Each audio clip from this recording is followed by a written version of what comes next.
Hello, fellow gardeners. Welcome back to our channel. Today we're diving into the exciting world of growing watermelons in soil bags and uncovering why this method can lead to an abundant harvest. If you're looking for a way to boost your watermelon production, you're in the right place. Let's get started. First, let's talk about why soil bags are an excellent choice for growing watermelons. Soil bags provide a controlled environment that allows us to optimize several factors crucial for watermelon growth. Reason number 1. Ideal soil conditions.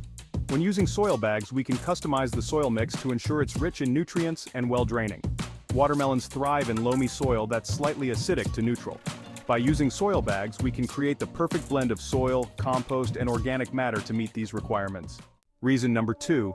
Better drainage. One of the common issues with growing watermelons in traditional garden beds is poor drainage, which can lead to root rot and other problems. Soil bags are designed to have excellent drainage, preventing waterlogging and promoting healthy root development.